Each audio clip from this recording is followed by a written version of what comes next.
We certainly didn't finish the last game. The last 5 minutes of the game was not what we needed it to be. So that's something that we have to continue to work on. You know, playing at Mississippi State, I mean, every game we've ever had over there has been really, really difficult. Their team is playing really well, so this is going to be a real challenge for us, and we're going to have to bring our A game, play our best against a lot of really good players on both sides of the ball. So it's always a difficult place to play with the cowboy bells and all that, but we've been into a couple difficult circumstances so far this year, so hopefully we can continue to improve how we manage that. Okay, we'll start with Michael Casagrande. Yeah, you spoke a lot about the leadership of last year's team, the respected voices in the locker room. In the past few days, what have you seen and what have you observed from the leadership of this team and how they feel? Do you feel better about the way they've responded before the game? Well, I certainly think that we need leadership. I think every organization needs leadership. I need people to set a good example. Need people to care enough to serve others, to help them set a good example. So that you get a critical mass of people that are all, you know, buying into the same principles and values and the same standard.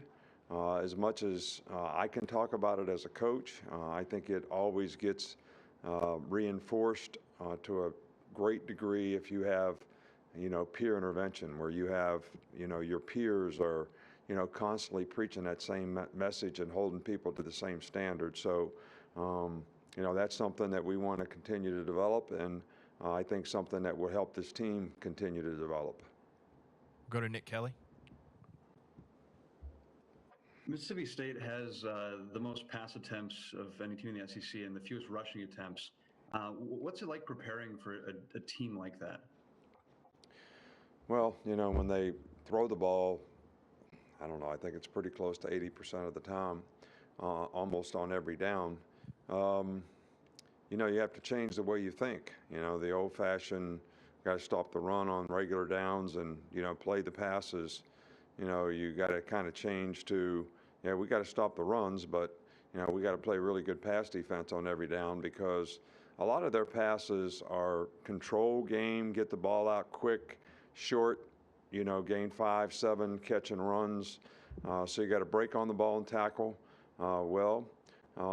And it's a little different mindset that your team has to have, and your signal caller. So, but that's the way we practiced all week. So the players should be getting it, and you know, I think we got a good idea of what they're going to do. It's just going to be a matter of, you know, how our guys execute and be able to get consistent enough performance down in and down out, not to give them big plays, and to try to be able to deny the ball when we need to, so that we can get off the field. Go to Charlie Potter. Hey, Coach, just what kind of spark has Jamison Williams provided for your passing game up to this point? Well, I think really, you know, he's done extremely well. You know, he's got great speed. He's a vertical threat on every play. You know, I thought he played really well, you know, last week. I think he had, 7 catches or whatever.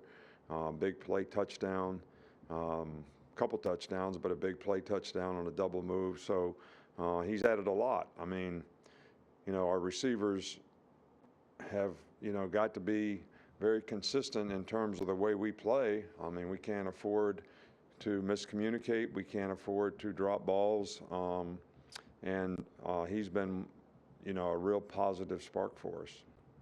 Go to Aaron Suttles. When the defense doesn't play up to the standard that you've created in Alabama, does that sort of stoke your competitive fire for the next week? What's your mindset entering a week like this as an old defensive coach? Well, you know, I mean, I've always got competitive fire, because I respect, you know, what it takes to win. I respect what it takes to prepare to win. And I try to do it every week, and I try to get the players to respond to it, you know, each and every week, so that they have the best chance to create value for themselves when they go out and play. And when players don't play well, they don't create value for themselves, and they don't create value for the team. And, you know, we made too many mental errors, didn't tackle well early in the game.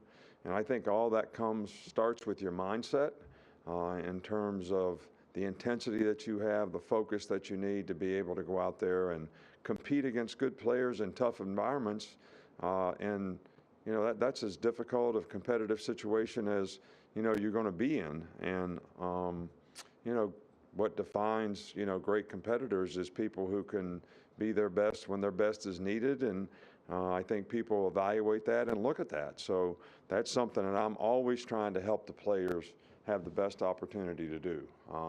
Now, I have pride in performance too, not just for the defense, but for our whole team.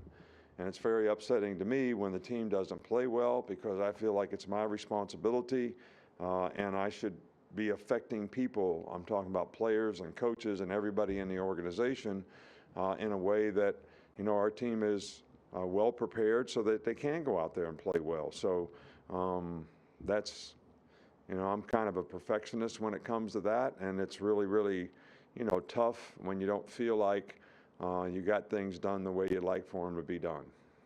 We'll go to Joey.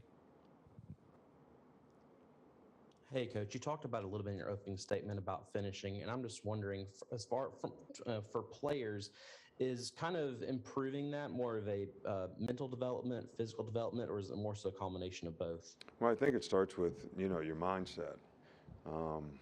You're going to do what you feel like doing, or you're going to choose to do the things you need to do to push through difficult circumstances and difficult times and stay focused. And when you do that, then you develop a greater capacity to do it.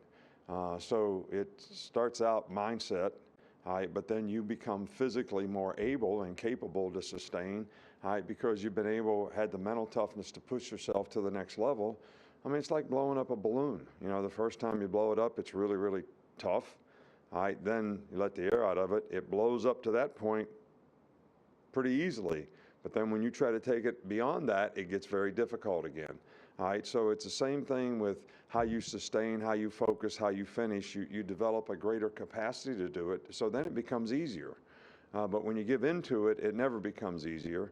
And then when you have to do it, it's very difficult to sort of be able to get done. Okay, we got two more, Tony and then Steven. Yeah, do you have an update on Drew Sanders? Has he been able to practice, and what's his availability, if so? He's not available this week. He's out there in pads every day, but he doesn't have good. It's not safe for him to use his hand yet, so he's not going to play this week. Okay, we'll finish up with Steven. Coach, you've had a lot of competitors play on special teams, and the big block punt by Ja'Cory Brooks. Now, what does that mean for him being able to fight like that, and battle and compete on special teams and grow in that area? Yeah, well, he's been one of the real positive freshmen that have contributed on special teams, that realizes the importance of learning how to play on special teams. A lot of other guys don't take it serious, but he's done an outstanding job for us on teams. He loves to play. He's a really good competitor, just likes to play. And we need more guys on our team to be able to contribute, because we need for our younger guys on our team to be playing on special teams. So a lot of the older guys who are playing more plays in the game don't have to play, because those guys are really good special teams players. Josh Job's a really good special teams. Jordan Battle's a really good special teams player. B-Rob, very good special teams player. Well, they served their time. All right, now they're playing a greater role in playing all the time, so we need other players to understand, and those guys all learned how to do it when they were freshmen.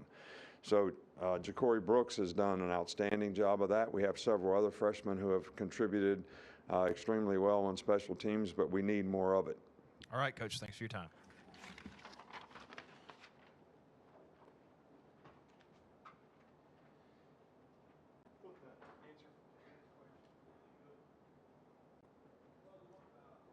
Coat down, big dog. Appreciate you. Y'all be good.